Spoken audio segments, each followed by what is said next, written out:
Hello, good evening, sports world.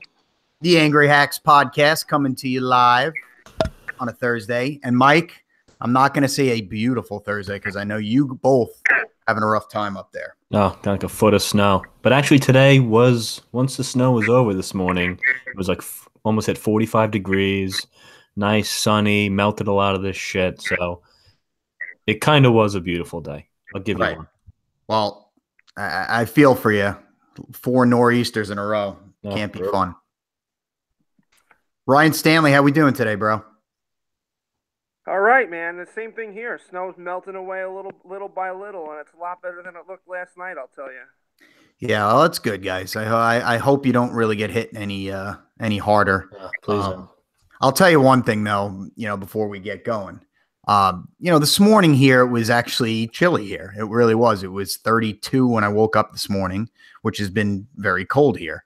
And I'm outside. Once I get to work, I have car duty. So I'm outside and I'm bitching. I'm bitching that it's too cold. And then all of a sudden I'm thinking to myself, I'm like, well, I could be up north where they're sitting in a foot of snow. So then I kind of laid off. I'm like, you know what? I'll take this. And it ended up being like 55 to 60 here. So it was actually really nice. And how about, I'll throw you a little segue right into our pod tonight.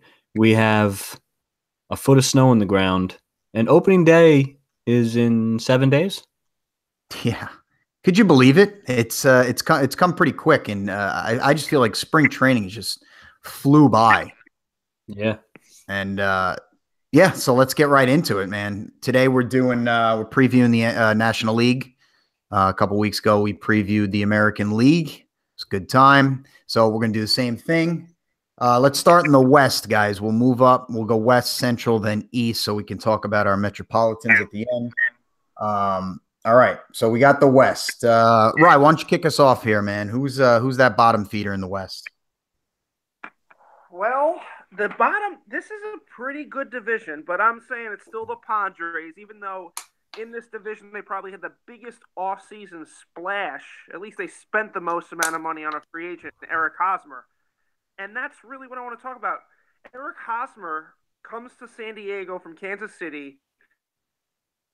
You love that $144 million, and I know you're going to love San Diego because there's nowhere better than San Diego. If there's one place to live in this country, it's San Diego. But you should know. Yeah, I should know. And this is probably the only reason why he's going there, because their team is just not that good, and I don't see him making that much of a difference. So their best player last year was Will Myers. Plays the same position as Hosmer, so now he's moving back to the outfield after his transition to first base, which is a kind of a pattern of a lot of players moving around this year.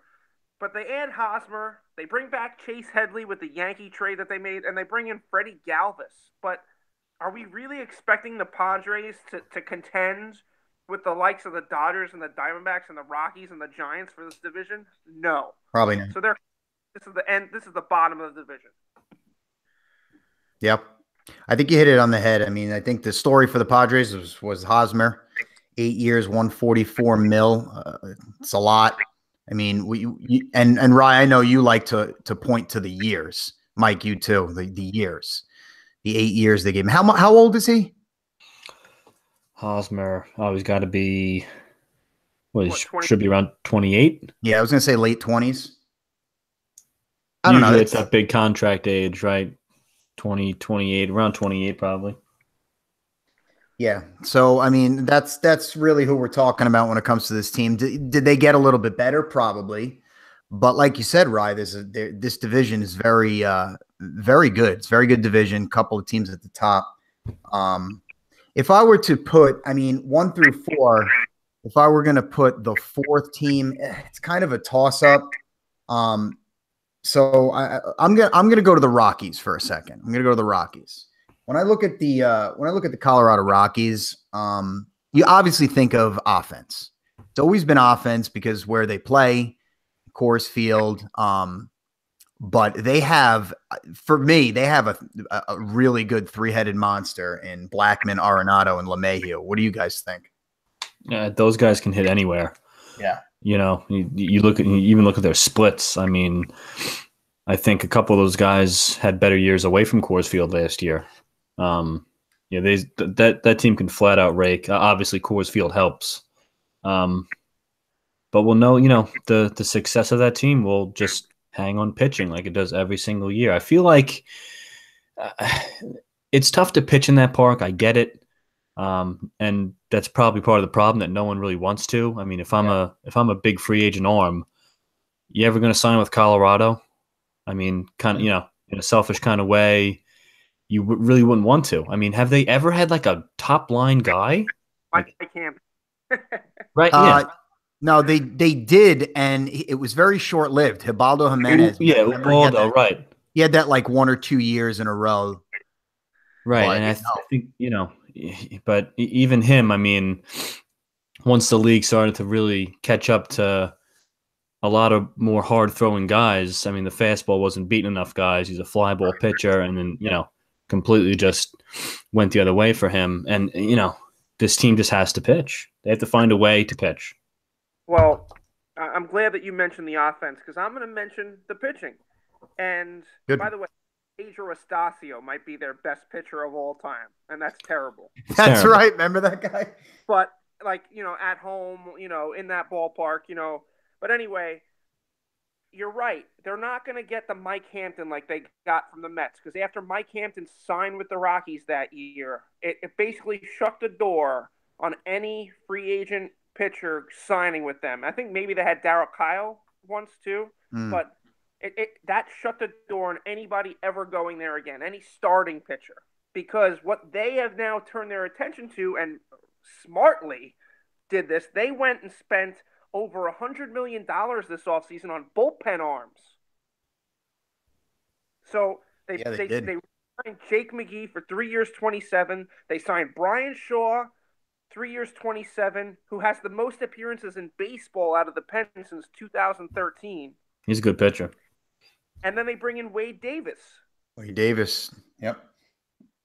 So they're trying to attack by saying, you know what? Maybe if we can dominate and have a great bullpen and we could dominate on the road, win low-scoring games on the road with this bullpen, hopefully our bats at home can take care of business. This team was a playoff team last year, right? Yep. Yes, they were. This team can be very good, and I like the outside approach and the outside-the-box approach that their general manager has taken this year, and I kind of hope it works. So I'm kind of rooting for the Rockies to be okay. Obviously, I hope they die when they play the Mets, but I'm rooting for them to be okay because I want to see if this can work. Because Coors Field, since they came into the league, Coors Field has been like a hot topic. It's an interesting ballpark. There's nothing else like it. There never will be again because they'll never put another ballpark in a location that has this effect on the baseball. So it's just cool to see, and I'm curious to see if this approach works. Yeah, and you know what, Rye? It's an exciting team to watch because of the offense, and the baseball fan who isn't like us, somebody who is so invested in some of these obscure stats and watching great pitching and stuff. Just a general baseball fan loves to see offense and home runs and doubles and driving guys in. And you're going to get it watching this team with Blackmon, LeMahieu. They even have Cargo, but I mean he's not his usual self. But he can drive in a couple runs here and there. And if Trevor Story comes back to the guy he was 2 years ago, I mean he got hurt a lot last year.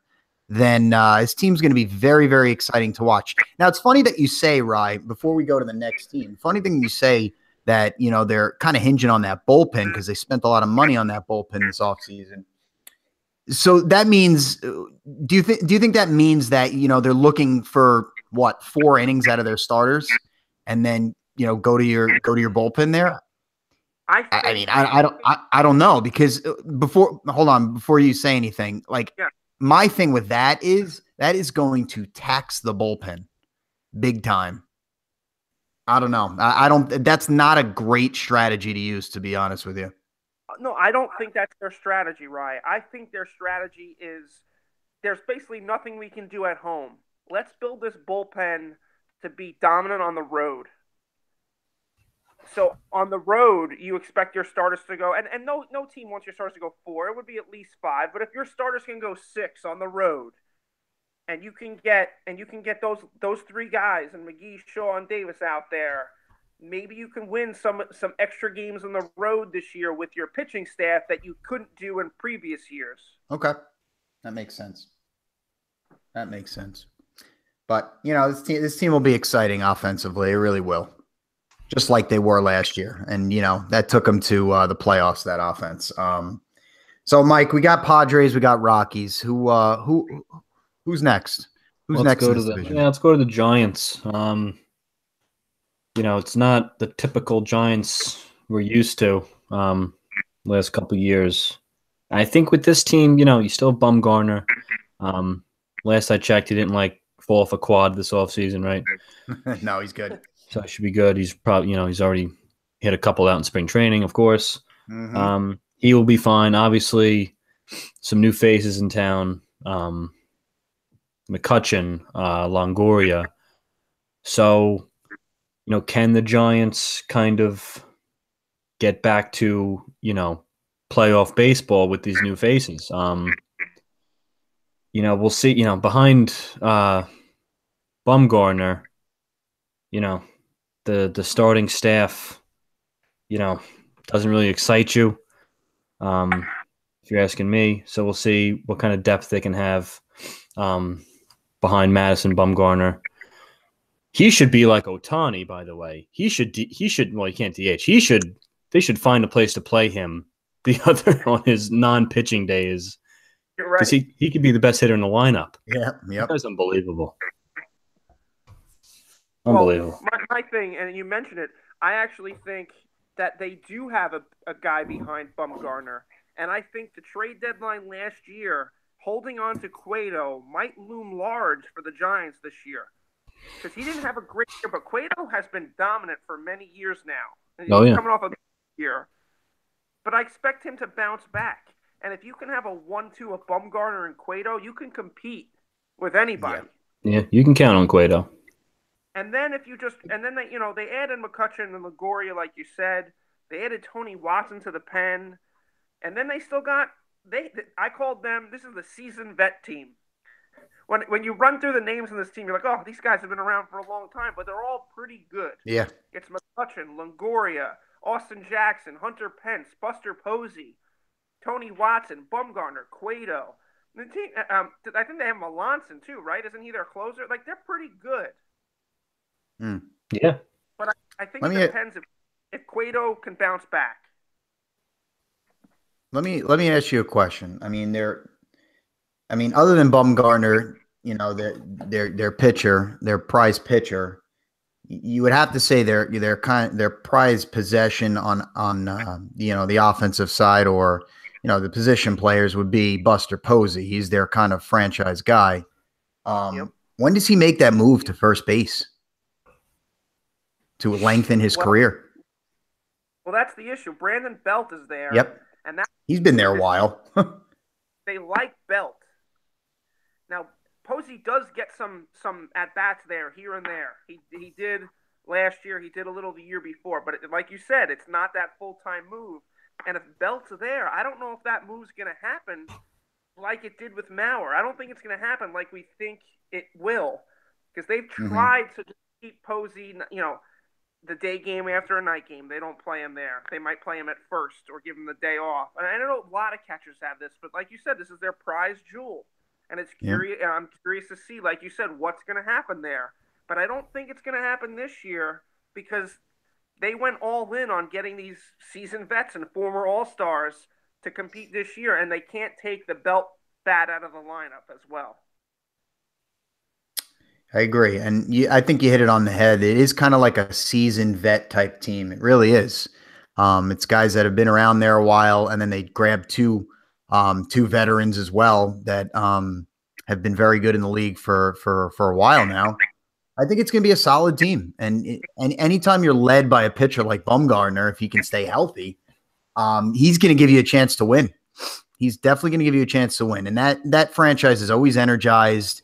It's so funny. That team, they'll win a World Series and then have like one of the worst years like right after, and then you don't hear from them a couple of years, and then all of a sudden they come back and they win another World Series. It's like it's such a crazy franchise the last like 15 years. It's true. It is true. So I think we can overall together say that the Dodgers will be on top, or projected to be on top. So let's talk a little Diamondbacks. The one thing they lost JD Martinez, obviously, after getting him at the deadline last year, but they're still a very, very, very good team. And, just led by Paul Goldschmidt, which I don't know about you guys. I really liked it. I like him. I think he's a really, really good player. What'd you say, Roy? My favorite player. He's probably my favorite player in the league that's not a Met. Goldie. Talk about him a little bit then. Well, this guy does everything. He's good with the glove. People forget this guy stole 30 bases 2 years ago. This guy could steal 20 bags a year. He's a 300 hitter every year, no matter who's protecting him or who's not there. Like last year, they got Martinez, and he had somebody else in the lineup. But before that, he was doing it with nobody around him. Mm-hmm. And he can. I wouldn't be surprised if this guy, could be one of those Hall of Fame type players. If he can continue this run, he will be. I just love watching him play, and every time he's up, I think he's going to get a hit. Like, he's one of those guys. Oh, it's Goldschmidt. He's going to get a hit. And he's a first baseman that, like, fantasy-wise, I mean, if you want to go that route, this is a guy in your season-long teams that you want on there because he's going to hit you 30 home runs. He's going to steal you 20 bags. He's going to hit 45 doubles. This guy's an extra base machine. He's just a great player. I love him. He does it all. He does it all. And listen, this team they're going to hit top to bottom. I mean, Goldschmidt, Lamb, Well, they added Souza to be the replacement for JD Martinez. Yeah. Right. Not a bad bat himself. Steven Souza Jr. Yeah. John Philip Souza. Listen, they're gonna hit. I like this team a lot. They're gonna hit. Greinke at the top of the rotation. You have Taijuan Walker. You have Robbie Ray, who really both had career years last year. See if they can kind of take a step. You have Patrick Corbin, who took a big step himself last year. Can he continue to grow? It's a good deep rotation. It's a very good deep lineup. This team, listen, the Dodgers are a better team, and we'll get to them in a second, but the Diamondbacks, AJ Pollock, he's one of my favorite players. You talk about Goldschmidt. When Pollock is healthy, and it's become rare, unfortunately, I love that kid. Great, just a great, complete five-tool outfielder. Plays his balls off, too. Yeah, he does, and that's why he gets hurt a lot. But I like this team a lot. I really do. Yeah. Well, go ahead. Quickly on the backs, because my thing wasn't Goldschmidt. As much as I love the guy, my thing was the starting staff. That five-man rotation was great last year. And with Greinke, 17 wins and a 3 ERA. Ray, 15 wins and a sub-3 ERA, striking out everybody. You said Corbin takes the next step. This is a former Rookie of the Year, I think, right? He won 14 games last year, ERA right around 4. And then you mentioned Walker, 9-9 with a 3.49. And then their fifth guy in the rotation is Zach Godley. Godley was 3.37. Another young guy. Yeah, I knew I was forgetting somebody.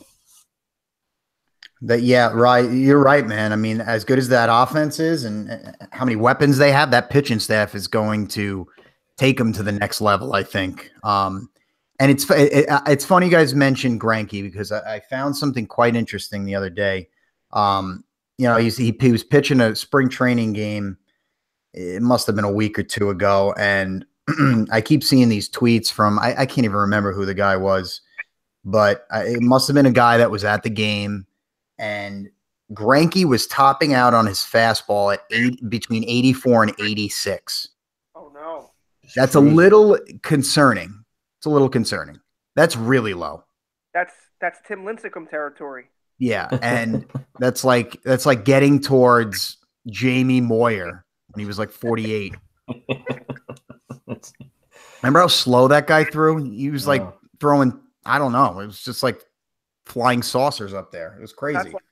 Jamie Moyer was the perfect example of if you were watching a game and drinking a beer and they were like, oh, you can get one at bat against any pitcher in Major League Baseball, who would it be? You'd be like a changeup from Jamie Moyer because it would look like a regular fastball to any of us.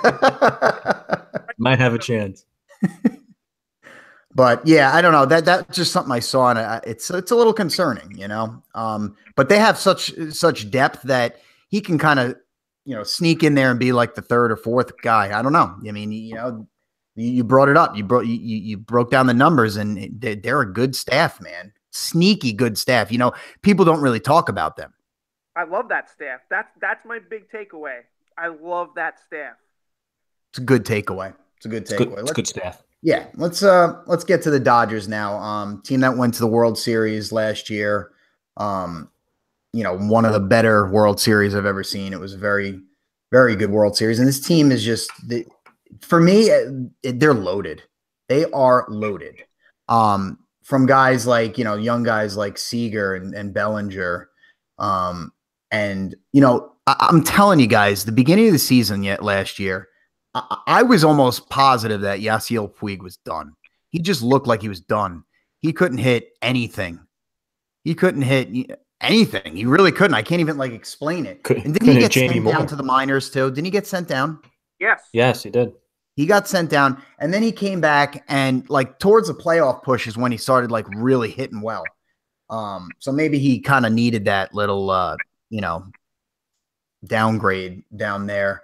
But team's got a lot of power. They can hit for average. And how about a guy, and Ryan, I know you love this. How about a guy in the playoffs last year, Chris Taylor? Yeah. How about somebody talk about Chris Taylor. This guy was awesome in the playoffs. Guy came out of nowhere. This is what scares me about the Dodgers a little this year. I think they're a great team, but I could see them taking a big step back because they got so much out of guys that we didn't think they'd get it from. Oh, yeah. And Taylor's one of those guys. He was so good. How could he be that good again? Yeah, I know. How about Logan Forsythe's another one? Right. Guys like that. Yeah, well, see, my thing and my big thing with this, like you said, is Taylor, but it's also the staff. Can they really be as good as they were last year? You know, obviously Kershaw will be. But can the rest of the rotation be as good as they were last year?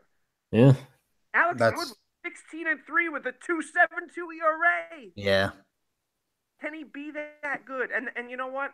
This is what the Mets would do if they made it to the World Series. Oh my God, they've done this before. They wouldn't try to better their team after they made it to the World Series and lost. Mm-hmm. And that's what's scary about the Dodgers. Have they done anything this offseason to make themselves better? No, they haven't. Hell, the Astros won the World Series, and they did. They did, yeah. Right. And we talked about that. So the Dodgers tried to make themselves better at the last offseason, at the last trade deadline, and they added Darvish, they added Tony Watson, they added Cingrani, they added all these guys at the trade deadline. Mm-hmm. Now the only one left is Cingrani. You know, Darvish is gone. Darvish is now a Cub. And we'll get to that one later. And I know he didn't pitch well for them in the World Series, but he's a great pitcher. And not having Darvish out there, I mean, they're not as scary because Elo Kershaw is maybe the best ever. Maybe, I mean, it's crazy to say, but it could be.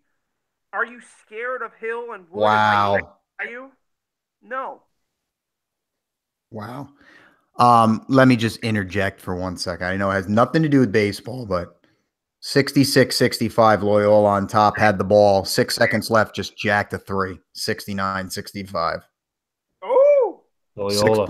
6.2 seconds left. Nevada has the ball. Yo, speaking of Loyola, all their fans in the crowd are wearing Gryffindor scarves from Harry Potter. I know, because the color. Well, it works, but I'm telling you, they're not sold at the school store. Those people bought Gryffindor scarves from like HarryPotter.net or something. All right. Let's. I just wanted to throw because that was, March Madness is in effect right now, so we got to mention. I'm watching on my phone here, but anyway, the thing with the Dodgers, like you said, dude, they haven't done anything to make themselves better, and for a team to lose in the World Series, that's a tough thing. You get to the World Series and then to lose. You think you pick somebody up here and there to make yourself a little bit better, whether it be a bullpen guy, an extra hitter, or a frontline starter, but they didn't. And also, we didn't mention that our boy Justin Turner, guy should be on Game of Thrones. He's hurt, man. He broke his hand. Yeah, got hit by a pitch, broke his hand. So he's going to be out for a little while. But not making their team better. And we talked about this, guys. The division is really good. Yep. So it could catch up with them this year. It could be tighter than we think. That was my point, and just in saying that, and now, like you said, with Turner being hurt, that could really make things tricky. That was their, we mentioned Taylor in the playoffs. How about Turner in the playoffs? He was their anchor, man. He's unbelievable. I mean, Seager's clearly their best player to me. Vada just hit a 3. Without Turner and Taylor, they wouldn't have done anything. Yeah. Love Turner. Yeah. Oh, and one little tidbit on the Dodgers. Matt Kemp, after that Braves trade, everyone assumed they were going to release him. He's still with the Dodgers. Matt Kemp's going to be their 4th outfielder this year. That's right. They did make a move then. Big splash. Right. Imagine he hits 35 home runs because something happened to somebody else. Old Matt Kemp. Yeah. All right. Well, that's the West. Like we said, it's kind of a loaded division. Kind of feel bad for the Padres making that big splash in the offseason, getting Hosmer, but they are still very far behind those other 4 teams. And you know what?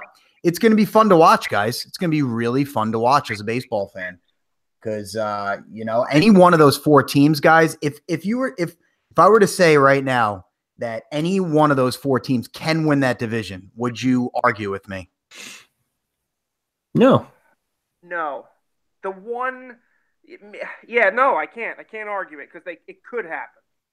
You can't argue because it could happen. I think they're that close. Okay, NL Central, which is a division that it's been the Cubs division the last couple of years, but it's always been since we've been watching baseball, I feel like the Cardinals have been in it all the time. They're always in it. They'd have a down year, but still kind of sneak in. And you had teams like the Pirates who looked like they were about to make just a huge run, and then they really didn't. They took a couple of steps back. The Reds are the Reds. The Brewers got better. We'll talk about them. Rye, who would you think is that bottom feeder? Because I'm thinking Reds and Pirates. Who would you think would be on the bottom? I'm definitely thinking the Pirates, and I think if my big thing here is if I was a Pirates fan, I'd be so pissed that they traded away McCutchen and Cole for basically nothing. And these are guys like McCutchen. The Pirates have been waiting for that franchise-type guy for years, since Bonds left, to be honest. And they didn't get it. And then they got McCutchen, and he wins. He's an MVP player. He had a bad year a few years ago, but he had a pretty good year last year. And this guy is a great guy on and off the field. It's the type of guy you want to keep there. And I don't know. If I'm a Pirates fan, I'm kind of pissed off.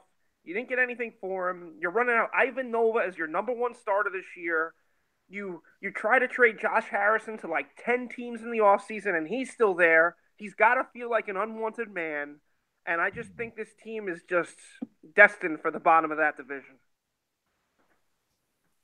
Yeah, I think they have a pretty good young little lineup. I like Bell, getting Dickerson, how Tampa released that guy still. That was strange. Never really got a good explanation on that. I was kind of looking for one. but good for the Pirates. Marte, as long as he's not doing steroids. Harrison, good ball player. I think, Stan, you're right. I mean, to trade those guys and not really get excited for the return. If I'm a Pirate fan, you don't get excited about the return you got for those guys when you should have. I still think the outlook it's not bright, but it's not, gloomy either. It's kind of okay. They're gonna be pretty bad this year. That's the bottom line. Mm-hmm. But we'll see in a few years. I think if I'm a Pirate fan, I just wish they did more with those trades. It's okay to trade the guys, but you got to get more back. Right. Yeah, I agree. I say especially for Cole, because he's a young starter that, with starting pitching being such a hot commodity on the market, you would think, and then at a little free agent offseason, a lot of guys waited to go too. So maybe it's not that little, but it felt like a terrible package. So yeah, because Cole, and he's still under team control. Right. I exactly. mean, those are the trade pieces that you hit the jackpot with. And what they get, like a prospect, and they get McHugh. Who'd they get from the Astros in that trade? Musgrove, I think, right? Oh, Joe Musgrove, and a good prospect, but that's it. Moran, right? Didn't they get Moran? Yeah, right. I'll look it up here. So, and that was it. So to me, it's not enough. Yeah, it's like and a couple of relievers, Mike. 2 relievers. Maybe Cole was being a bitch about it and was being a pain in the ass because it seemed like they got desperate when you didn't have to. Mm-hmm. Well, and you said it right. The next team here is definitely the Reds. Mm. I don't know too much about this team. I mean, they still have Joey Votto, great player. I always liked him. They have Speedy Billy Hamilton. I mean, that guy, actually, you know what? Their third baseman, Suarez, had a great year. Suarez, yeah. And he got rewarded for that year. He's just signed a 7-year extension. 7 years, really? You know what? I did not know that. Yeah, 7 years, $66 million. But that's one of these things where, you try to sign these guys when they're young before they can hit the open market and get them cheap. So that they're thinking, hey, maybe this year where he hit 260 with 26 homers and 82 ribbies can really be what he does every year or more. Because that's a great year. And then they also got, if I tell you Scooter Jeanette's numbers. Oh, that's right. Scoots. You'll shit your pants how good his numbers were. Dude, remember that? What was that one game that I think some of us had him in FanDuel? Somebody have 98 points? Yeah, he was ridiculous. 4 homers. Yeah, and 11 ribbies. That's crazy. I'm yes, I picked Scooter tonight. Listen. Well, that's funny because if you think about it, 4 home runs and 11 ribbies off your year total, his year total would look good anyway. But this was his total: 295, 27 homers, 97 ribbies. Oof. You take that one game off the board, and it's 295, 23 homers, 86 ribbies. It's a lot different sounding. It is different sounding. I'll still take it from a second baseman, from a utility little pissant infielder. Oh, I know. A monster year. They got that year from Suarez. They got the year from Jeanette. Joey Votto is one of the best hitters in baseball. You got some power in the outfield. You have Schebler. You have Duvall.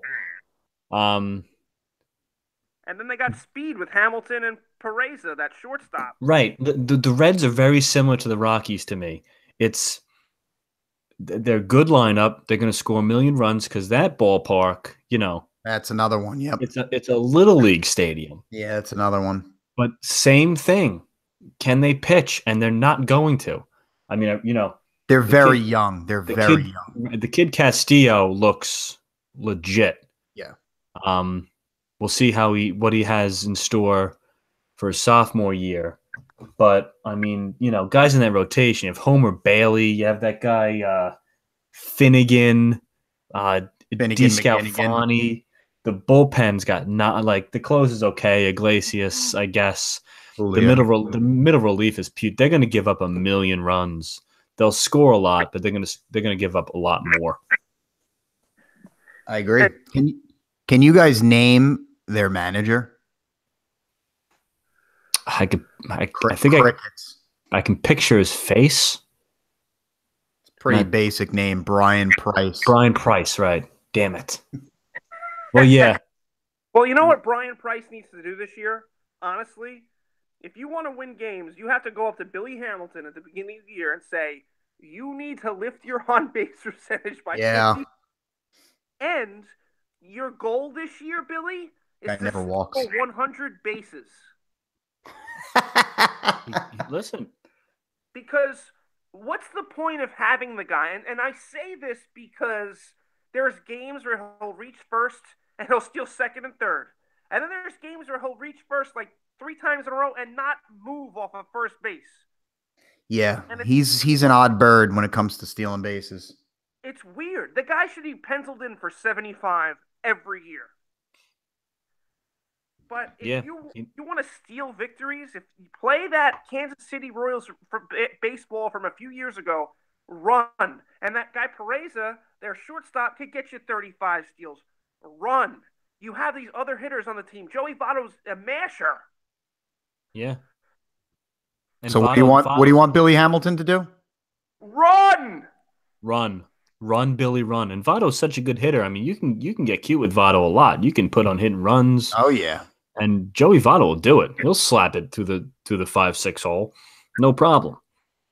Brian Price, you want to get a new contract? Tell Billy Hamilton to run. Well, Brian Price needs to find some guys to get outs, and I don't think he's got enough of them. No, I was running. Now, you're right. You know what, Mike? Very good. Very good in saying that, like, the Reds are kind of like the Rockies in a way. They are. They're kind of like the Rockies light or something. Like if the Rockies were a beer, they'd be a full-bodied beer. This is like their light version. Coors Light. Like 99 calories or something. Like Coors Light. Well, I think it's similar with a lot of teams these days because there was a return. The pitching kind of made a comeback, but there were so many home runs last year. A lot of teams can hit and can't pitch. We're seeing it a lot, and I feel baseball, like, man. Right, if you could just find a way to get outs, a lot of these teams can score enough runs to win, but they just have to find some pitching. Well, there's another team in this division that I don't know if they're next, but they're one of the next two that's the same exact way. Well, they're next now. Go. The Brewers. This is Coors Light Junior. This is Miller Lite. This is Miller Lite. Miller Lite, okay? The High Life. So they come out. They have a season. This team is trying to make moves. This is one of those off-season guys where they're hitting the market early when no one else was doing anything. They get Yelich from the Marlins, and they get Lorenzo Cain, and so they're going to move Ryan Braun to first base. So they have a great lineup because they got 30 home runs from Santana last year. They got 31 from Thames, who is now going to be their utility guy and outfield and first because Braun's moving to first. But let me just tell you the home run totals that this team had last year. You ready? Yelich had 18 with the Marlins. But I think he can hit 30. Lorenzo Cain had 15 with the Royals, but he'll probably maybe hit 15 to 20. Nothing crazy more than that. But Santana had 30. Thames had 31. Braun only had 17, but we know what he can do. Broxton hit 20. And then Travis Shaw hit 31. Yeah, I was waiting for you to mention him. He had 273, 31, and 101. And then that guy Arcia, their shortstop, hit 15. Villar hit 11. Pina hit 9. And Stephen Vogt hit 12. Pina Colada. Yeah, right. Voigt spot. Yep. John Voigt hit 12 home runs in his car. How do you say his name? Like Vogt? Stephen Vogt? But every single one of these guys can hit home runs and then I'm worried about where are they going to get the outs from? Where are they going to get those outs, Mike? No, I don't know. Maybe from Julie's Chassin. Yeah, It's the same story, man. That from that junk bowling lefty, Suter. He's penciled into the rotation. I mean, the guy's a crafty little guy, but we'll see if he's cut from like a Tom Glavine cloth, because those guys, it's tough to stay in the league. Very true. You had the who was that 30-something-year-old rookie last year who had a decent start, then he got hurt. Davies? No, Spanish guy.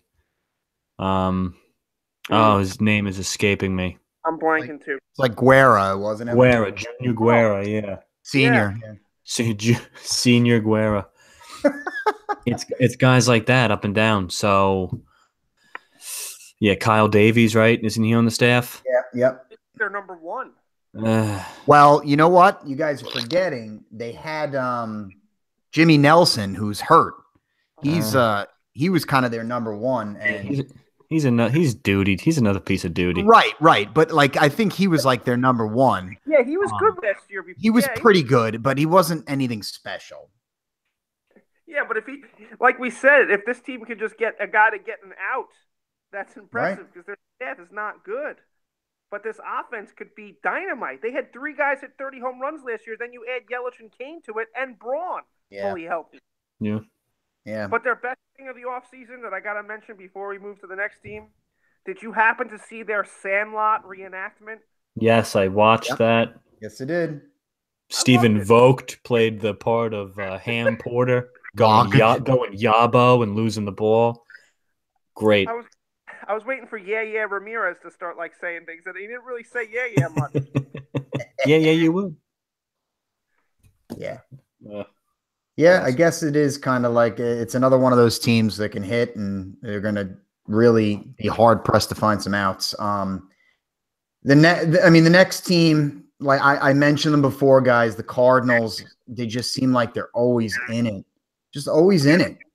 They made a nice little splash getting Ozuna from the Marlins. He's a beast. He really is. So that was a really, really nice pickup. But I'll tell you one thing, man. How about this guy, Tommy Pham? Yeah. Word up, Pham. What a friggin' season. The guy entered last year like a maybe to even make the team.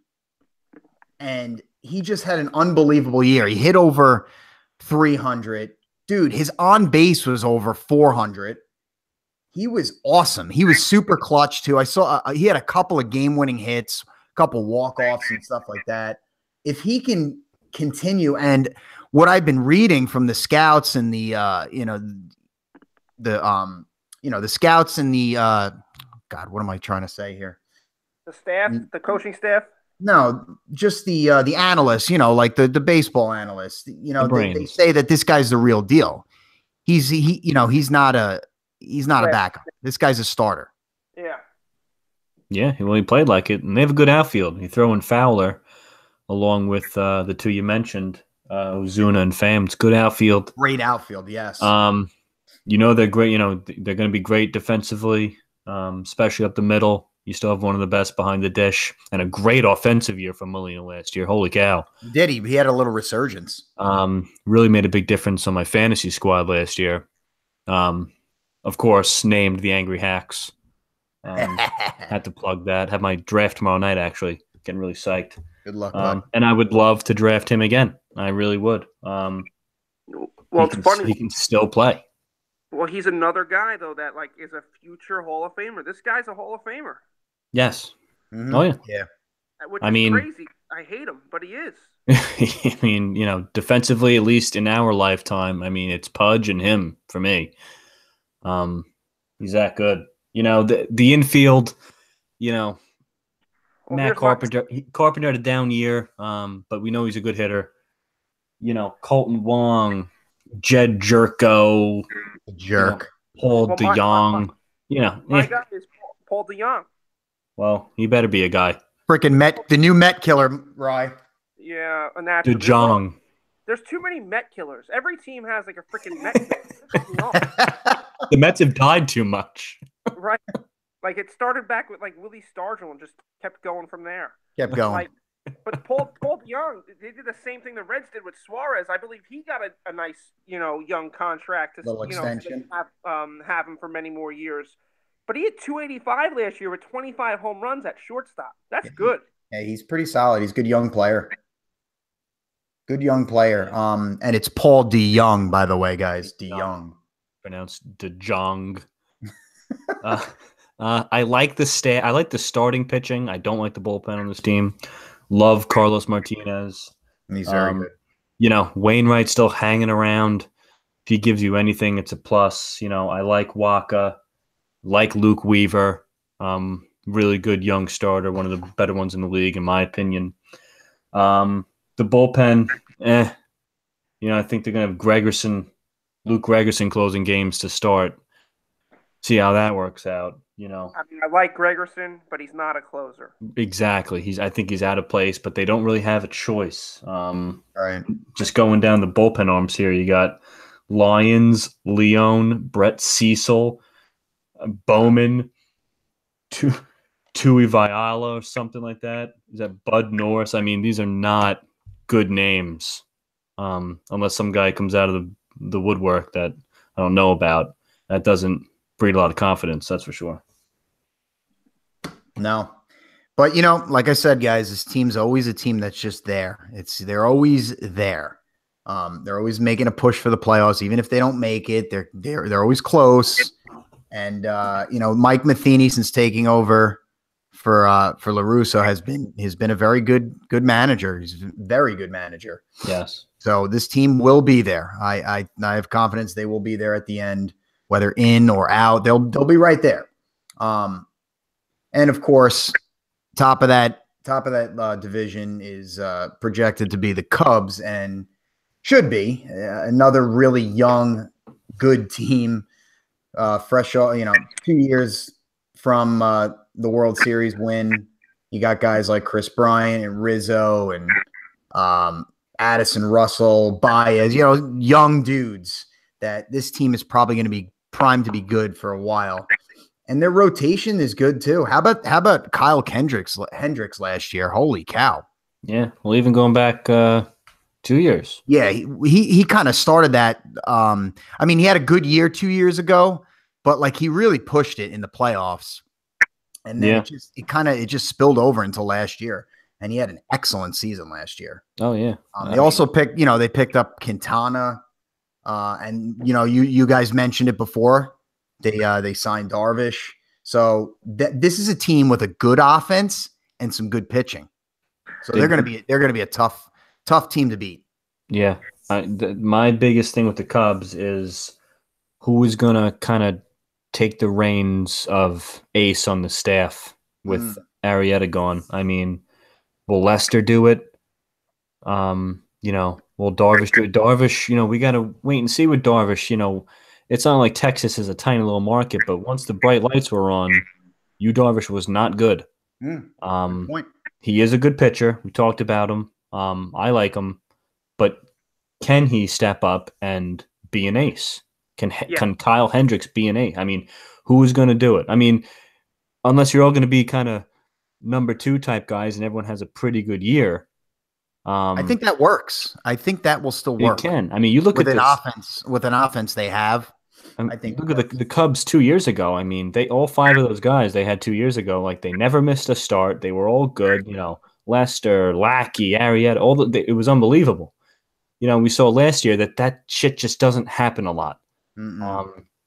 So, and then you need the depth guys, Montgomery and, guys like that. When you got a spot start, you need guys like that. The bullpen, again, don't love it. They have some very capable guys.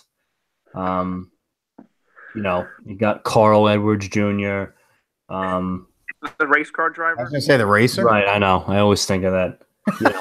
Strope, drives you bananas if you're a fan, but he can get guys out. Strope throat. That was a little bit of a stretch. No, I'll take it. I like it. You know what I like about this Cubs team? They have Zobrist, who, was the first guy in Major League history to get a huge contract for being a fucking utility guy because he's really good at it. Forgot about him. They had, they bring up this kid Ian Happ, who's like cut from the same cloth. I mean, they're going to play him all over the place. They play him in the outfield. They play him at second. I think Happ has more of a ceiling offensively, especially with power-wise than Zobrist. But you have two guys like that. So it makes a dipshit manager like Joe Madden makes his job a little easier when you can shuffle guys around like that who can play multiple positions, because Joe Madden can't manage himself out of a fucking paper bag. That's your boy. That's your boy. I had to touch on him. I knew you would. You have to. Magic tricks. They win. They win in spite of him, not because of him. He gets magicians. Let's talk about Hendricks. 2 years ago, that was a great move, pulling him out in the World Series, Game 7, because you had to get John Lester in there. No one was sniffing Kyle Hendricks. No one was sniffing him. But I have John Lester ready. My Magic 8 Ball said put him in. All right. Wait. So the Cubs. I mean, I would bet a lot of money they win the division. They've Schwarber. I don't think we mentioned him. Or maybe you did. That's where I was going. Yeah, talk about Schwarber. Well, I was just going to say, when you first think of Kyle Schwarber, what is your initial thought? Light tower power. Guy sucks in the outfield. Yeah, that's it. Dude, he's one of the worst defensive players ever, I think, in the league. You're right. My thing that I think of, though, is great, and he was terrible last year. Terrible. Hit under 200, right? Yeah, minor leagues. Yep. Very close. Like close to the Mendoza line. And I still think he's a good hitter. So I think that if he can bounce back, this lineup is scary good if he can actually hit this year. And my other piece is that bullpen, Mike. It's still not good. They bring in Brandon Morrow from the Dodgers, who had a very, very good year last year. But is he a closer? No. No. And this is their same thing. This is the issue they've had for years. They get Chapman for the playoff run, and he's gone. They only had this solid closer for like a short stretch of time, and then I guess Wade Davis was pretty good, as well. But they just can't hold these guys. They can never keep a closer. It doesn't make sense to me. And then they try to experiment with these guys, and I'm sorry, I want Brandon Morrow I like Brandon Morrow, but I just don't think he's going to succeed in that closer role. Yeah, I think he's out of position, kind of like we talked about Gregerson. I don't think it's a different animal closing games. It's not, those 3 outs are weighed a lot differently than any other 3 outs. Rye, good call with the Schwarber. I kind of had a feeling you were going to be on the same wavelength with me. If this guy can have a comeback year and hit like he did 2 years ago, holy cow! I don't want to pitch against this lineup. We didn't even mention Jason Hayward. I know he's not that great, but I mean he's serviceable out there. Just listen to these 8 names, not in any particular order. But we'll start with Almora, because he's probably going to be a starting center fielder, and he's the lightest hitting guy of the bunch. Schwarber, Hayward, Wilson Contreras, Rizzo, Baez, Addison Russell, Chris Bryant. That could be absolutely lethal. Yeah, Contreras was really good last year. Oh my God, he very, very good. Yeah, and young guys, young. Yeah, they're all young. Well, who's the oldest? Like Hayward? Probably Hayward. Yep. Yeah, I think, and Happ might start in center field. You say Almora. Yeah. I would be surprised it was Happ. Happ, yeah, absolutely. If he's got to hit. I mean, he didn't hit for average. I mean, just got a taste last year, and he had his moments. But he's got to hit a little more consistently. But I can see him taking that job, and it might not take long. Yeah, good call. I think we can be in agreement that this team, like you said, Mike, you'd bet money that they're going to win the division. I'm with you. I think they win. I'm not going to, but no, but I know what you mean. If I had to, I would put it on them. Right. Yeah, right. It's got to be like minus 800 at this rate. Yeah. Yeah. Not a good bet. No. Don't touch it. All right, let's move to the NL East. This is the last division. It's our favorite division, Rye, obviously. I think we can all be in agreement here, too, that the bottom dwellers are going to be the Marlins, who traded just about everybody in their starting lineup. I think Jeter just traded himself. Yeah, he probably did. He probably treated himself. But this is going to be the worst team in the entire Major League Baseball, I think. Which is fine with me, Rye. And let's hope we can beat up on them. But you know how we have our troubles against the Marlins no matter what.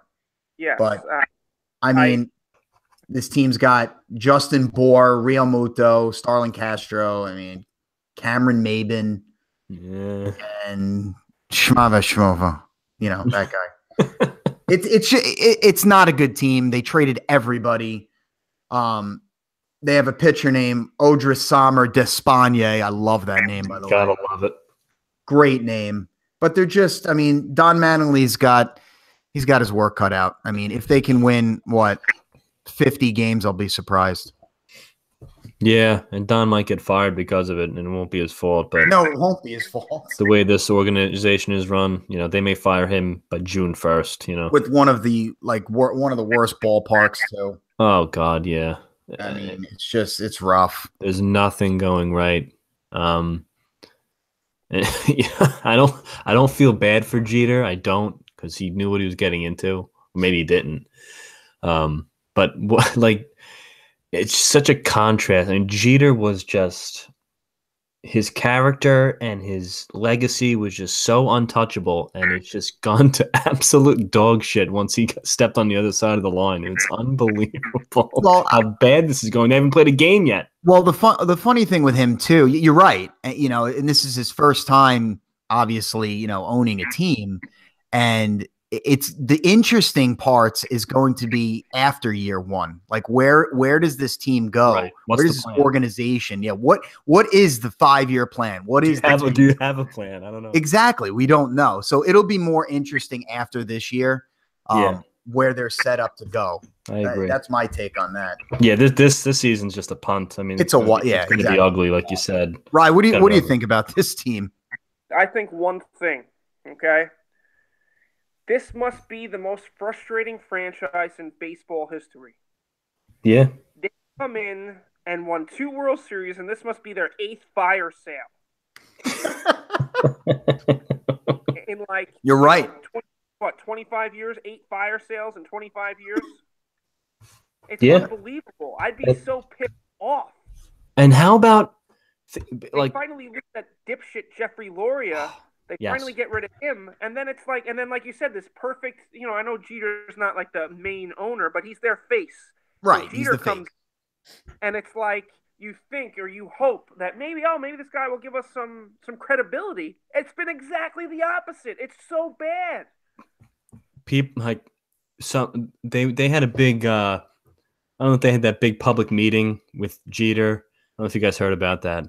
It's almost like a public forum meeting, and fans were invited to come down and air their grievances, and they did for a while, and then I think they interviewed a person afterwards, one of the local papers, and he said, it's not this.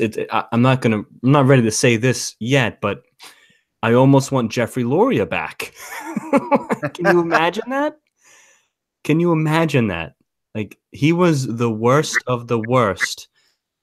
He's finally gone, and they're ready to throw a parade, and this might be worse. It's unbelievable. Yeah, I mean, I don't think there's really much to say in terms of the team anymore. No. Justin Bour is kind of a fun player to watch because he hits bombs. No batting gloves. No batting gloves. Looks like Paulie F. Looks like Paul Fortuno. Shout out. But this team, I'm just gonna say, this team sucks. Yep, team sucks, and I hope the Mets can take advantage of that. Another team, like probably right above them, I think is the Braves. It's a young team, still anchored by Freddie Freeman, who's a very good player. Another Met killer, by the way, Ryan. Yep. Too many. Yup. They actually they have Scott Kazmir, by the way, just to let you know. Oh boy. I bet you can't name their manager's name. Oh, I just saw it and I was like, who? Bobby Cox. Freddie Gonzalez. Brian Snitker. Wow. Who the fuck is that? Exactly. Just ask Chipper Jones to do it.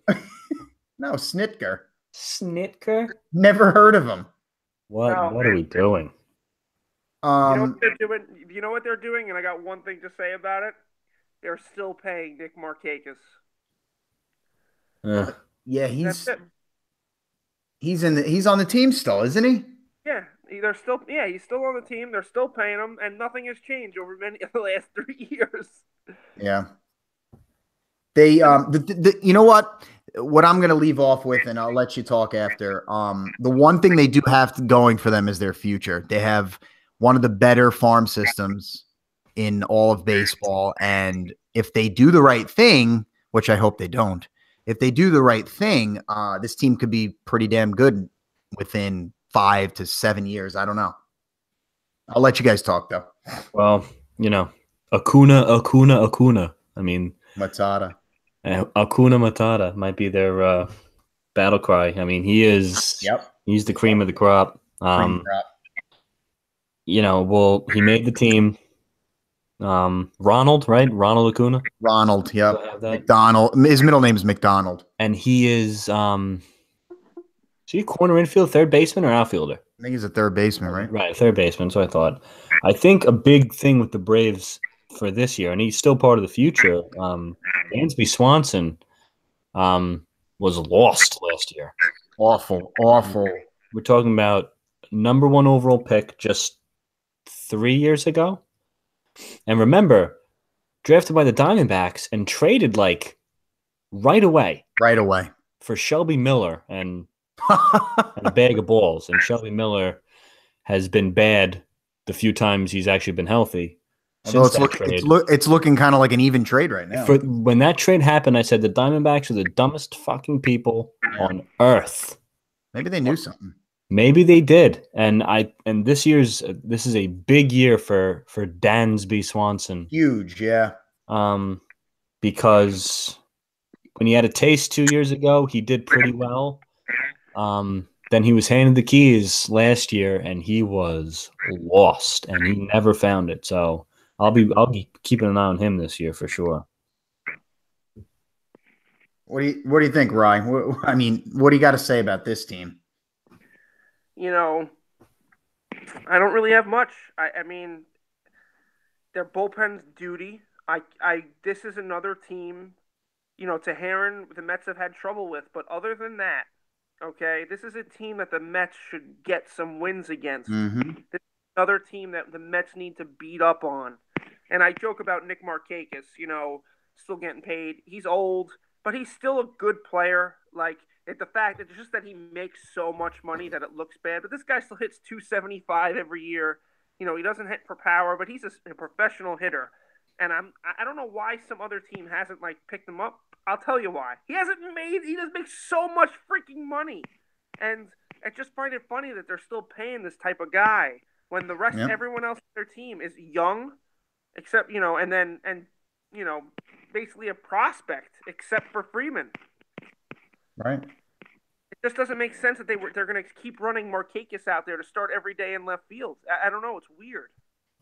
Yeah, and the one last thing I want to say is, I think they're still kind of waiting for Teheran to really blast off. Yeah, I feel like he's been he's shown flashes of brilliance, but then he'll go out and get shelled. Yeah, the consistency, it hasn't been there. There's no consistency, and I think they're still kind of waiting for that. Obviously, I'm assuming that he's going to be their ace. So this is another interesting year is from Teheran, Mike. I mean, if you're saying Swanson as a hitter, Teheran an interesting one leading this rotation. I agree. Good call. And Snitker. Yeah, just one guy that goes unnoticed. One guy that goes unnoticed that had a really good year last year is Ender, and I can't say his last name. Inciarte. Yeah, he had a very good year last year, and I think he was also part of that Dansby Swanson. He was part of that trade. Yep. Yeah, I was going to say he's from Arizona. Was he part of that trade? And you answered it. Yes, he was. Well, his year, he hit 311 last year. He's a very good player. Yeah, that's why I said Arizona was so dumb, because I liked him when he was back with Arizona. Yes. Horrible. Even if Swansea, Slippy. Slippy, Slappy. Dansby Swanson. Even if he turns out to be horrible, the Braves still won that trade just because of Inciarte, and Shelby Miller is, trash. Yeah, he's awful. Trash. Okay, Rye. Yeah. So this next team is a team that's actually going to scare me this year. I know. It's the Phillies. It's the damn Phillies. Fuck. Fighting Phils. They have one of the better young hitters in the league in Hoskins. Rhys Hoskins, really good. Had a freaking breakout half of the year when he came in. And they ended up picking up Arrieta, which was a great pickup for them, to go along with Aaron Nola, who started to show, why he was highly touted. They have Mike. Remember how I talked about they have like one of the ugliest looking group of players? Okay, They still have them. Let's go through them. Odubel Herrera, Cesar Hernandez, Maikel Franco. Maikel Franco. Can't even fit his hat on his head. I know. So they still got those guys and good players too. They're good. Yeah. And they also picked up Carlos Santana to play first base. So, Rye, I don't know. This team scares me. I still think the Mets are a better team overall, but this team scares me. They're going to score some runs. I'll tell you that. Another park too, Mike. Yep. The Carlos Santana move was a very good move. And it was like, okay, they made this move. It's the only move they've made. And you're like, okay, that makes them a lot better. This was one of the Indians' diamond in the rough guys that did everything without being noticed. Batted leadoff because his on-base percentage was so high. Not a typical leadoff guy. But this was like a big part of Terry Francona's offense in Cleveland and their team. And now he's in Philly, and I'm like, okay. And then they had Arrieta. And I'm like, oh, crap. I'm like, this is just getting better each day. If any of these young guys like Hoskins or J.P. Crawford can take the next step, we're screwed. Mm-hmm. Because they were a team that we, not screwed, but this is a team that we could have beaten up on. But you can no longer just beat up on them. Arrieta, Nola, Velasquez. Velasquez was okay last year. Yeah, he was all right. Vince. No, not last year. I think he had a better year 2 years ago. Yeah, his ERA was above 5 last year. Maybe it wasn't him that I'm thinking, but I still hate this 1-2. I hate the 1-2 that we're facing Arrieta and Nola. And I want to say something about this team that scares me, and it's beyond this upcoming year too. Another team with a good set of prospects. Another team with that's going to have money, and the problem is it's next year is that big free agent class. So do they throw money at guys like Machado or even try and go after like a Bryce Harper? I think Charlie Blackmon's a free agent next year, isn't he? Maybe I'm lying, but I think he might be. I think Donaldson as well. Like, do they throw money at one of these guys or maybe two? Because I think they're going to be able to do that. They're going to be able to throw the money at them. Or do they go out and have a good first half of the year and say, holy shit, we can possibly make the playoffs and we have the pieces to trade for a stud. That's what scares me, Rye. It does. No, they do. They do have the pieces. And the Arrieta move and the Santana move, what that did was just to tell everyone in the league, we're done with our rebuild. We're ready to compete this year, but mostly next year. These moves were made for next year, and it's scary. Because I just hope it doesn't. I hope it doesn't come a year early, because I just don't want them to be good. I hate the Phillies. I hate them. Hate them. But the thing, and their bullpen. They got Nishak back. They traded him and got him back. Love when teams do that. They got Tommy Hunter, who had a really good year last year. They got this guy Garcia that had a solid year in a short time. And then Hector Neris is their closer. I don't think he's a great closer, but he's not a bad reliever. He's got electric stuff. So that's 4 guys that can get outs out of the bullpen. That's scary. Mm-hmm. Yeah, and after we just ripped like a bunch of teams in a row for not having good bullpens. Right.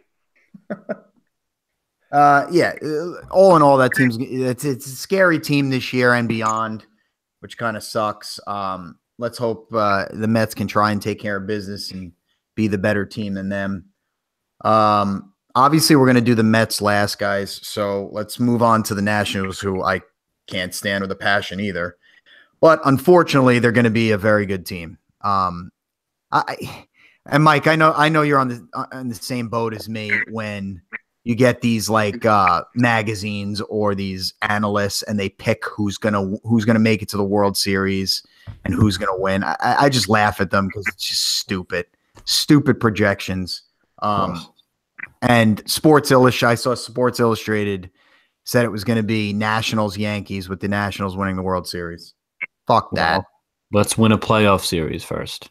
Yeah, exactly. And that's it with this team, isn't it? Yeah. I mean, they're going to be there. They'll rest their starting pitcher in the postseason because they want to wait for a better opportunity in the future. Well, I say this in this dry tone because that was the worst move in franchise history, in baseball history, by any team, was to bench Strasburg in that playoff run. Oh, we're not going to pitch him in the playoffs because, you know what? We'll have a better chance of winning a World Series in a future year. Are you freaking kidding me, you dummies? I hope they never get there again. They may not. But, loaded. And remember, you kind of have to look at Adam Eaton like a free agent signing this year because he missed pretty much the whole year last year. The infield, I mean, Zimmerman's, bounce back year last year. Rendon, if Trey Turner stays healthy, he could steal 75, 80 bases because he actually gets on base, unlike Billy Hamilton. And he's probably almost as fast, if not as fast. Trey Turner can absolutely fly, and he's a menace at the top. Murphy, I think you guys have heard of him. Matt Killer, all of a sudden. Yeah. He's hurt. He's hurt. Well, yeah, he because of the knee. Yeah, but you know what? He's hurt, but they added Howie Kendrick, who was like the perfect backup. Yep, you're right. Sons of bitches. Just like a professional hitter. The guy's always going to hit. Who had kind of a bounce back year himself last year, but he's been hurt lately. But if he's healthy, like you said, perfect guy. He can play the outfield.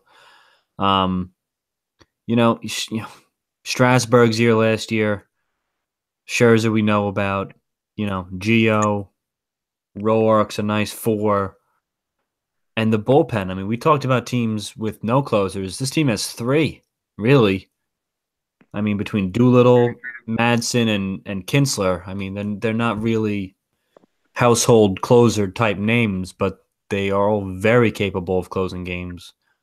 Didn't Benoit close a few years ago too? Yeah, back with Detroit. So, Kid Glover, Danny Glover. It's a good. It's a very good bullpen. Guys like Sean Kelly. Listen, it's a very good team that they're probably going to win the East. Can they win a playoff series? That's my only question with this team. I mean, they're running out of managers to fire. They can't blame it on the manager anymore. Can they win a playoff series? We'll see. I don't know, but they do. What's scary is they probably have the best 1-2 pitching punch. I like how he said that. Sounded good. Pitching punch. 1-2 pitching punch in all of baseball with Scherzer and Strasburg. I think Scherzer's just absolutely incredible. Yeah, just what he can do. He is incredible, and he's a guy that he gets so fired up in a game. I actually kind of like laugh at him when he's on the mound because he's definitely got ADHD. He's just like all over the place and he can never like stay still. But he is he's fun to watch. He really is. And I mean, to have Strasburg right behind him and a legitimate 1A basically, 1B basically, and that's all you really need. Hey, and Ryan, another Met killer, Gio Gonzalez at City. Met killer.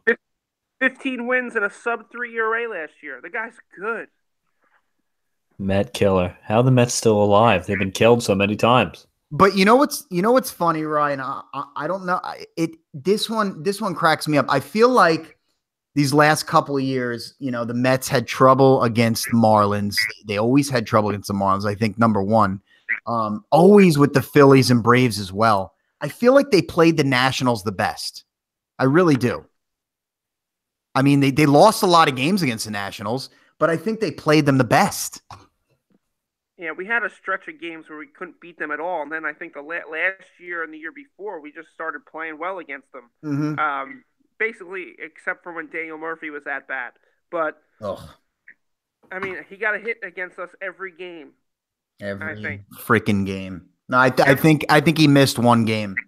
Finally, in 2 years, he's gotten a hit in every game except one against us. That's ridiculous. I think so. That's crazy. I think so. And you know what? This team is projected to be on top in the NL East, and they should. I'll say it. They should be. That's fine. 100%. And that's fine. So let's get to our team, New York Mets. Ryan, I'm going to let you start this. Take it away, man. Well, we came into the offseason thinking we were going to spend no money at all. And then the Mets did something surprising. They spent money. Now, did they spend it the right way? Only time will tell. But I'm thinking no. Okay. And I hate this Vargas signing for the 2 years, $16 million.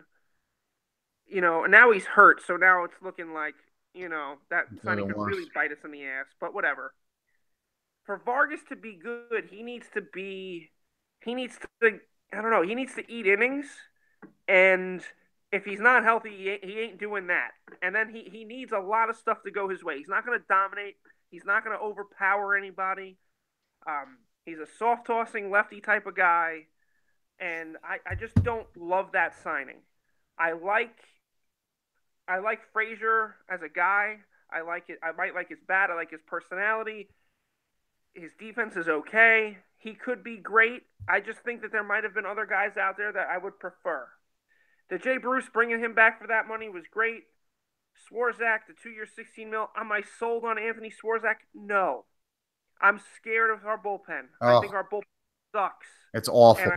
And it's scary that the one guy that we signed for the pen is Swarzak.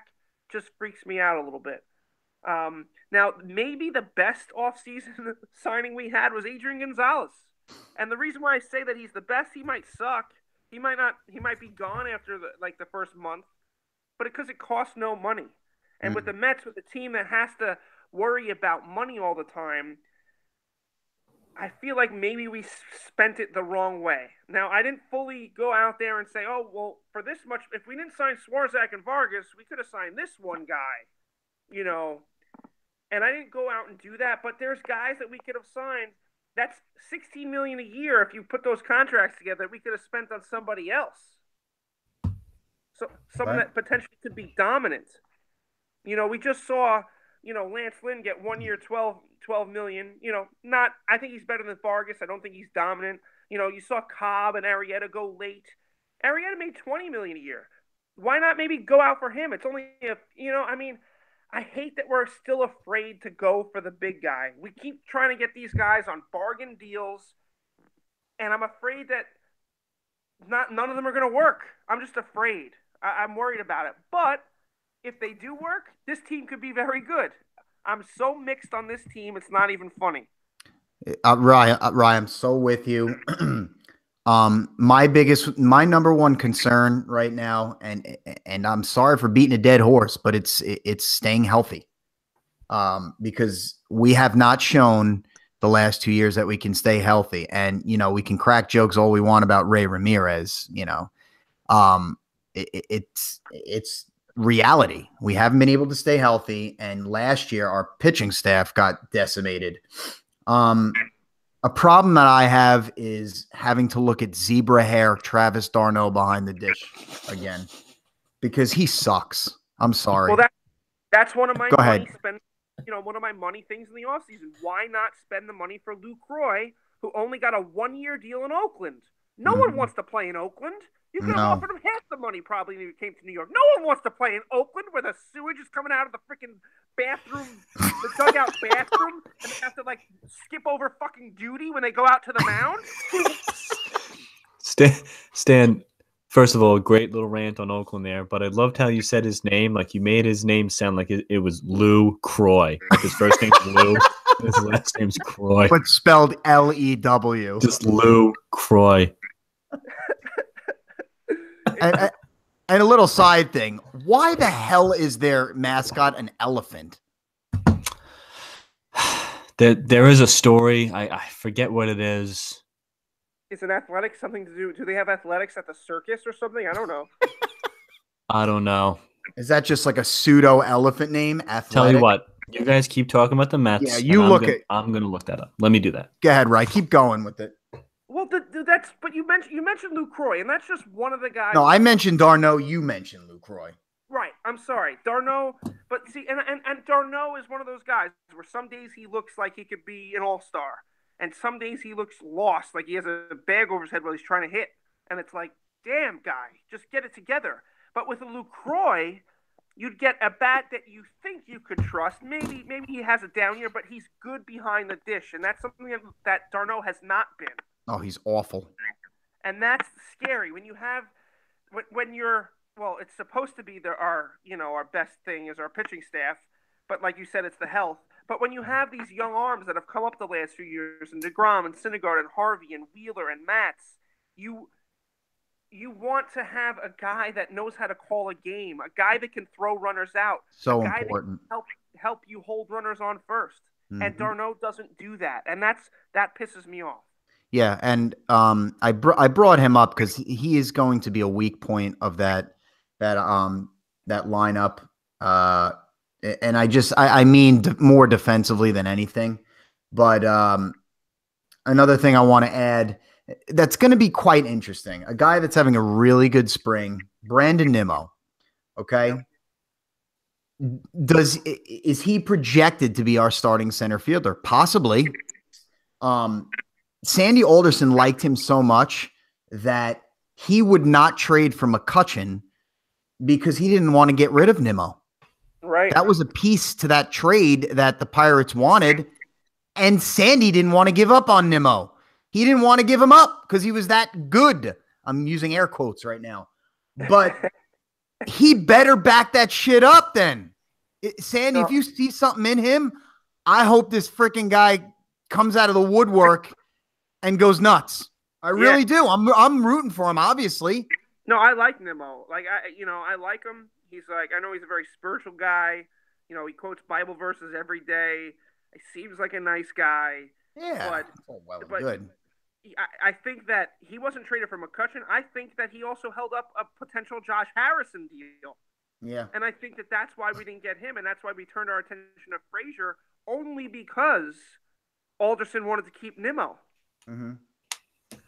Well, I bring him up because he can be very, very important while Conforto, who actually is progressing a little faster than usual, which is very nice to see, until Conforto comes back. And, when Conforto comes back, I mean, it should be his spot. I still project Conforto to be a very, very good 3-hitter for this team for years to come. I love Michael Conforto. I love his swing. I love his attitude. He's not really a center fielder, but hey, if he's going to hit, he's got to be out there. And you're not going to sit a guy like Bruce, who we just signed. You're not going to sit a stud like Cespedes. So when Conforto comes back, Nimmo becomes a piece of that bench that could be super crucial to this team. You mentioned Frazier.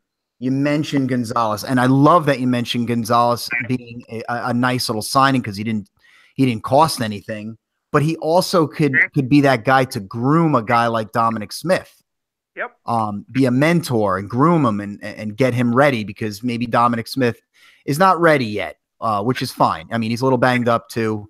I still like Dominic Smith, lost all that weight, so it looks like he's working hard to try to get to where he needs to be. I'm so interested to see how Ahmed Rosario plays this year. He's going to start with the team. He's going to be our shortstop. And you know what? What do I expect from him? I just expect for him to play hard. Be the guy that he's supposed to be. Yeah. Don't be a Dansby Swanson this year. Please don't. Well, this is my. Go ahead. No, this is my thing with the Mets too. Is like we talk about, for years it's been about the starting staff now, how good we should be. Now, at this point, we have two guys now that I feel like I can trust, but it's really only one because Syndergaard's coming back from injury, right? So it's DeGrom. But DeGrom and Syndergaard would be a dynamite 1-2 punch. Mm-hmm. But that pitching staff aside, and Seth Lugo we'll get to in a second, this lineup does have the potential of being great. Like, it does. Like you mentioned d'Arnaud being the worst hitter in the lineup. You know what? If he's our worst hitter in the lineup, and I know you said like defensively, but still, I think you could say that he's probably the worst hitter in the lineup. And if he is the worst hitter in the lineup, that's pretty good. Yeah, like, I just hate looking at him. Because if Adrian Gonzalez does anything, zebra hair. If Adrian Gonzalez can bounce back at all, the last time we took gambles on 30-year-old first baseman late in their career, it was like Carlos Delgado, okay? Kind of worked out. That kind of worked out, right? So maybe Gonzalez works out. Cabrera is a pretty good hitter. Frazier is a professional hitter. Rosario's the rookie, but the potential is there. Cespedes, Conforto, Bruce. You could have all three of those guys get 30 home runs this year. Yeah. And then what we have with bringing back Reyes and having Wilmer Flores and Dominic Smith. It's a good bench. And Nimmo. And Lagares. We actually have a good bench. It's a very good bench. Because these are guys that were starting for us the last few years. It's a good bench. It's not a bad bench. And and my last thing is about Seth Lugo, and I said I'd get to it. Go ahead. This guy has been lights out, and my brother and I were talking about it earlier, how good he's been, and he came into the game today. I know it's spring training, and I hate spring training because a guy could hit 10 for 10 with 10 homers. It doesn't matter. But anyway, right. Over the last couple years, Lugo is like top 3 in spin rate on his curveball in the league, or number 1. And he looks like a polished guy, and I just think that this guy could plug in potentially to the number 3 spot in our rotation. And I could see him running away with it, and I just hope that he does. Good point on Lugo. If he can be that guy, it's going to make this staff the way it should be. One of the glaring problems, or I'm not going to even say problems. One of the glaring things that we're thinking of for this pitching staff is obviously Matt Harvey. What is he going to bring? He's got a lot of negative attention against him right now. I feel like I see every day something about him. Is he going to be traded? What's going to go on with Harvey? Blah, blah, blah. Okay. So he is he is the center of attention. He even said that, I don't know if you heard this, right? He told, I don't know who he told, but he doesn't want to be called the Dark Knight anymore. Something like that, which cool. I don't really care, to be honest with you, but he's still got that attention against him, which I don't know if that makes a difference with him. I think he likes the attention, but right now it's negative. So I want him to really, I want him to go into the season. I mean, he doesn't have to be the guy, and I think he knows that. I want him to go into the season like this is his last season ever. Like he's freaking like 38 and this is it. He knows it's his last season. I want him to pitch his balls off. I want him to show us that he wants to be here and he wants to be a part of this team. Going forward, it remains to be seen because of contracts and stuff like that. but I want him to just go out there and try to help this team win in any way possible. Yeah, I agree. I mean, if he wants, I could call him Dick Grayson. I mean, he just hasn't. He's a guy that's really pissed me off. Like you said, you know, he loved the attention when everything was fine and dandy. He loved the attention when he was pitching well, and he had those big balls. And now that his balls have shriveled up to the size of fucking peanuts, he doesn't want dates. You know, he's sacking a few dates. He's just a guy that has pissed me off because he seemed like a dick even when he was good. Oh, he is. And it was a guy that years ago when he was really good, I was like, you know what, this is the guy we should trade now, because it didn't seem like he liked being a Met when it actually did seem like everybody else liked being a Met. Like guys like Wheeler and Flores. Flores cried on the field when he got traded. Wheeler said he didn't want to be a part of a trade. Jay Bruce comes back to the Mets after we think he's a goner. It seems like these guys actually like being in New York, like playing for the Mets, and it just never has seemed like he has liked it. He's a Yankee fan, and I know that, and I'm not saying that like that is what bothers me, but it almost seems like he's still doesn't want to be here and still wants to just be somewhere else. I don't know. Yeah, I don't know. He trading player. His season, there's going to be a spotlight on him. Any sign of trouble early on in the season, here come the tabloids. They're going to come out. So, I mean, he knows this attention's going to be on him. He's got to perform. Guy's got to perform. Shut up the tabloids. Shut up the tabloids. Week 1. Exactly. Other things that we got to talk about with this pitching staff, like you said, I'm gonna be. It's DeGrom and Syndergaard. Syndergaard, I'm still good with. I mean, he got hurt. He's fired up. He's pitching well right now. I love the guy. I really do. I think he's a freaking stud. If he stays healthy, he's going to have an excellent season. Is Wheeler going to the bullpen? That's like a big thing right now. We know how bad this bullpen is. He doesn't want to go to the bullpen. His stuff right now seems more bullpen-esque than a starter.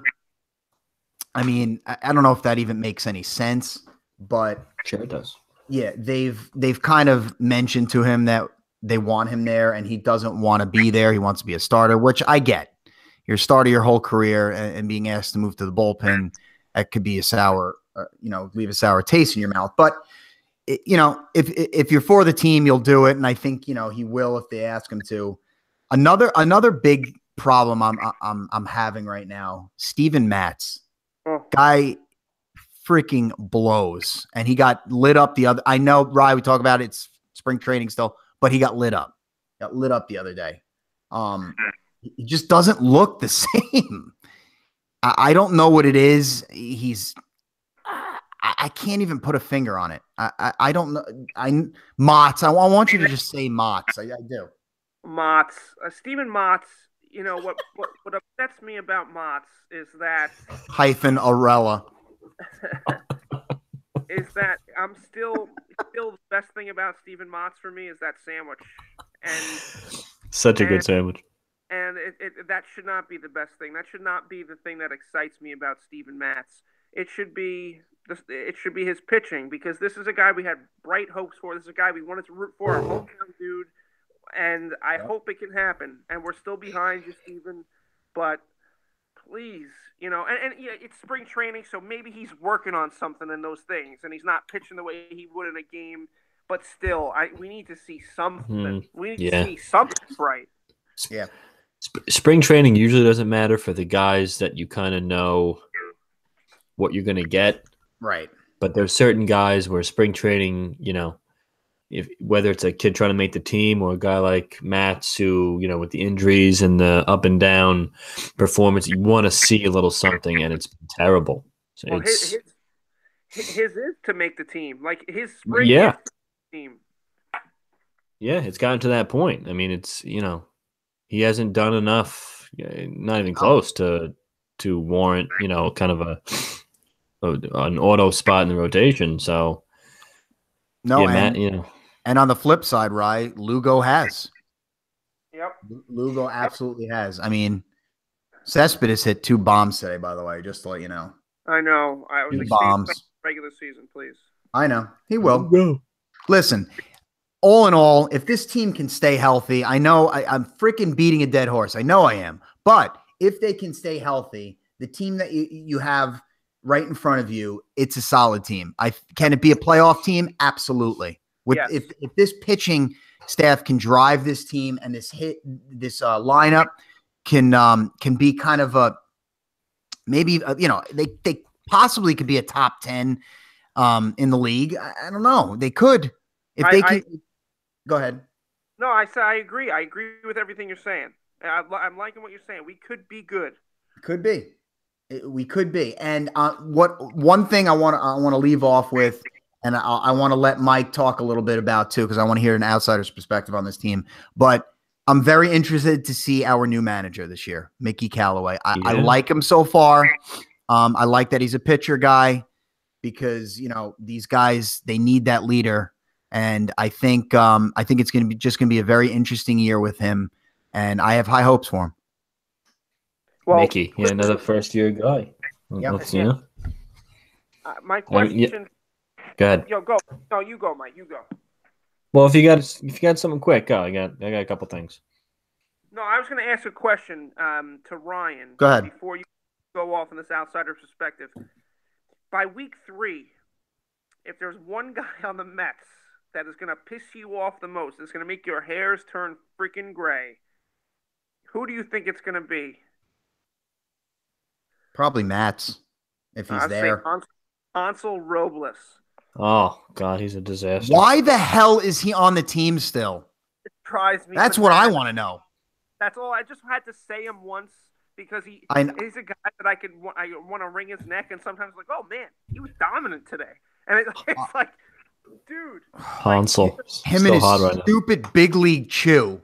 He's so hot right now. His big league chew wrapped in freaking mush. Oh. He's a nightmare. All right, we can go on like a 20-minute tangent. Go, Mike. Robles is just he's the personification of the Mets bullpen. It just drives you fucking crazy. But a couple things. One, we'll get this out of the way. I, as promised, looked up why the A's have an elephant. Oh, goody! What is as their, I guess, mascot? It's not a cool story as maybe you'd want to hear. But way back in 1902, New York Giants manager John McGraw kind of was pissed off at the A's. He didn't like Connie Mack, and he nicknamed them the White Elephants, kind of in contempt, basically saying that Mack shouldn't be allowed to spend money without some kind of supervision. I guess Connie Mack was just always kind of throwing money around, whatever money back in the the turn of the century, like $6 or whatever. But he called them the White Elephants, and Connie Mack said, "Okay, Dick, sure, we're the White Elephants," and he just kind of made the logo of the team elephants just to piss off McGraw, and that was it. Wow, that's kind of stupid. But thanks for looking that up. Sure, yeah, I was kind of looking for something more juicy, but. Okay, Metropolitans. Well, I mean, there's not much for me to add. If you're asking for an outside perspective, yes, it is about health because this roster is good enough. And you brought up Ray Ramirez. Yeah, we used to think Ray Ramirez was some kind of voodoo master who was into black magic or had some kind of curse following him around. He's gone, and it's still happening. Dom Smith's banged up. Cespedes had a thing already. Bruce had a thing already. It just never ends, and it has to, especially with the staff, especially with Syndergaard. I think one thing, this is interesting. I want your guys' perspective. You talked about the bench, and it is really good. And we talked about Adrian Gonzalez. Now, Adrian Gonzalez. Yeah, he was really cheap, and anything you get from him is going to be a bonus. But what if it doesn't work out? And what if Dom Smith, isn't ready physically because of the injury, or isn't ready because he's still a young guy and he's got to get accustomed to the big leagues? The Yankees released a guy 8 days ago from a minor league contract because we really didn't have space for him. It's Adam Lind. You had him? Yeah, the Yankees had him on a minor league contract, and we just cut him because I think they really like Tyler Austin and then we got Neil Walker to kind of be the backup first baseman. I think's the plan, and Lind just got cut. I mean, Adam Lind hit 300 last year with like 17 homers and like 60 ribbies. Yeah. You want to talk about a professional hitter? I mean, and you could probably sign him on a minor league contract because I don't think you can sign him and the bench is already kind of loaded. And we talked about the bullpen. I think you want as many arms as you can out there. So you have to carry a few pitchers. I don't know if you can fit Lynn, but in case of Gonzalez not working out and or Dom Smith not being ready, you want to talk about adding a pro bat with pop from the left side. I don't see any downside to that. No, it's not. Let me just jump in really quick. What I was thinking while you were saying that, it's actually not a bad idea, and I didn't even know you guys had him. What I think they would do is move Bruce to first. Yep. And then, make sure they can get like Conforto, Nimmo, and Cespedes, even throwing Lagares out there. I think that's what they would do. Right. That's probably, that's a pretty good plan B, especially with Conforto healthy. You have 4 pretty good outfielders. If Nimmo is Sandy's golden boy, like you said. Okay, well that's a good plan B. So, but the bottom line is this roster is pretty good. Mm-hmm. It's pretty good. You have stars. You have good veteran leadership. You have good veteran players. You have young talent. You have zebra hair behind the plate. It sucks. Fruit stripe gum. Listen, the bullpen scares you, but the talent is there to be a playoff team.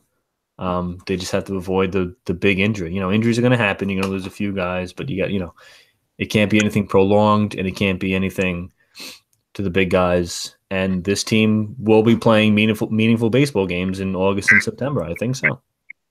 Yeah. Amen to that. Cheers to that. Amen. That's all you want. That's all you want. Meaningful baseball games in August. Right. You want to add anything else for this team? I think I've exhausted all my options.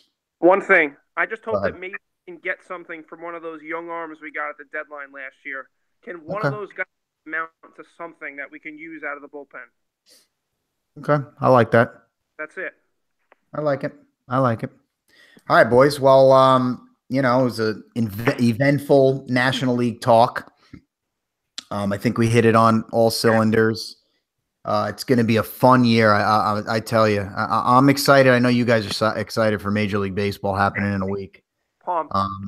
I was pumped. I mean, kind of usually negative, but I was pumped in a positive way looking at my DirecTV bill because I saw the MLB season pass on there, extra innings. I was pretty pumped about that. But yeah, I'm excited. It's going to be hopefully a good year for both New York teams, so we can get excited when we talk about it on these podcasts. Mike, you got any last words about the National League or anything baseball related? No, but I have one thing to end on. Go ahead. We will. Baseball season is here. And we can't wait, but we can't forget about the NFL. We got to get back on here soon. There's been a lot happening for the Giants and the Packers and league-wide. We have the draft in about a month, so we will be revisiting that because a lot to talk about there. Good call. We'll try to get on here next week. Ryan, any last comments you got? Rest in peace, Ed Charles, member of the 69 Mets, passed away today at age 84. Wow. Yeah, definitely rest in peace. Mike, good call with the NFL stuff. We will be back for that talk, and maybe we'll give you guys some predictions, some MVP predictions. Next week we'll get on here, do a little podcast, do a little episode. Make sure you guys check us out on all the social platforms. Tweet us at The Angry Hacks. Go on iTunes, download our content. This is episode, 46 or something like that. Getting up there, almost getting to that 50, episode 50. Give us a review, too. Give us a review. We would like to hear what you guys want to say. And, we'll be back soon, but enjoy the rest of the weekend. March Madness is crazy. It's fun. And that's it. That's all I got for you guys. Enjoy the weekend. Good sports. We'll be back next week.